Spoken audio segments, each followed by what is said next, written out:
А ми продовжуємо нашу програму. Понад 3000 мирних мешканців загинули на Донбасі за час бойових дій. Такі дані ООН. Більше 5000 зруйнованих житлових будинків так і не відновлено. Переселенцям повертатися нікуди, а тим, хто лишився, доводиться латати дірки і в стінах, і у власному житті самотужки. Доля людей – це вже історичні свідоцтва про те, як вони вижили і не втратили надії.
Дитячого сміху в цьому дворі не чутно вже 5 років. Лише гойдалка самотньо хитається за вітром. Галина Коваль, хазяйка, навідується сюди рідко. Їй нестерпно боляче бачити наслідки обстрілів.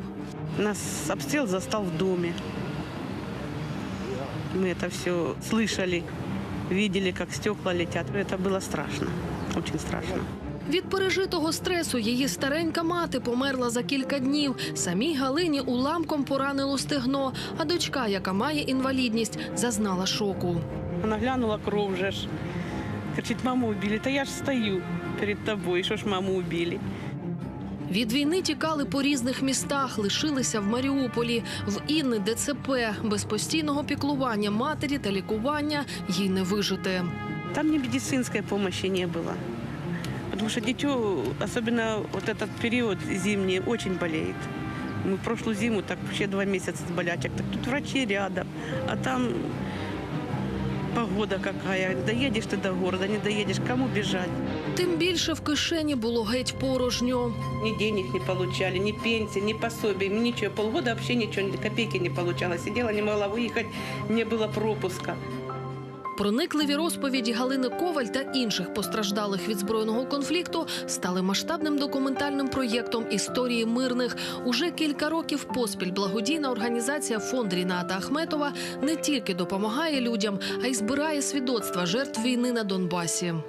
Это жизни людей, это отголоски войны, которые мы не забудем никогда. И вот эти мероприятия, они настроены на то, чтобы люди помнили. И очень важно знать и сопереживать этим людям.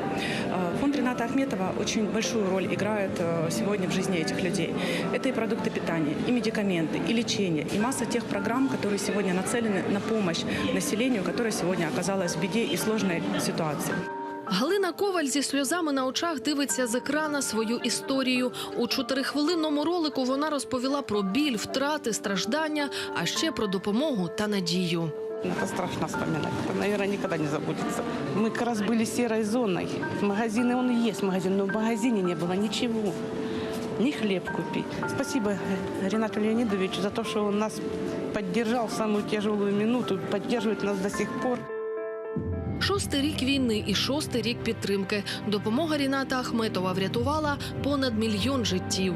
За это время уже выдано 12 миллионов 300 тысяч продуктовых наборов.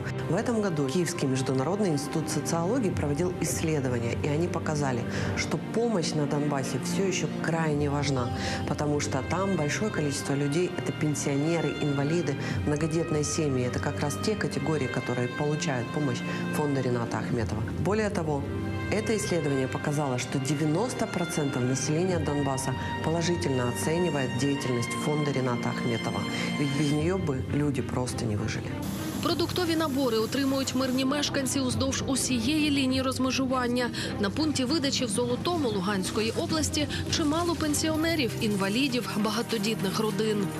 Ренат Ахмедову спасибо большое, что он нам так помогает, что мы довольны, что он нас не бросает. Спасибо большое. Мы ждем их, эту гуманитарку ждем как Бога. Большое ему спасибо. До каких высот он достиг, а все-таки людей не забывает. Молодец, спасибо ему. Набори виживання фонду Ріната Ахметова – єдине, що рятує Євдокію Потапенко.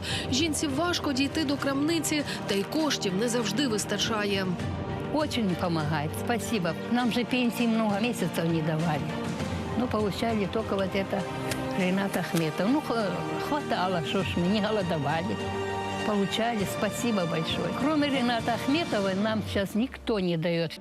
Пісні рятують стареньку від туги. Вона сідає на порозі, заводить грецькі мотиви та понад усе чекає миру. Ah senin gözlerinde bizim hayat pencere, ne kadar da sende yine harat incini. Мрії про мир об'єднують усіх. Так і Галина Коваль з донькою сподіваються, що от-от повернуться в рідну домівку. Когда война закончится, мы с тобой поедем домой. И заведем себе таких красивых птичек, беленьких, красивых, с хвостиками. Оксана Корчма, Ростислав Сисоєв, Євген Якунін. Для сьогодні підсумків.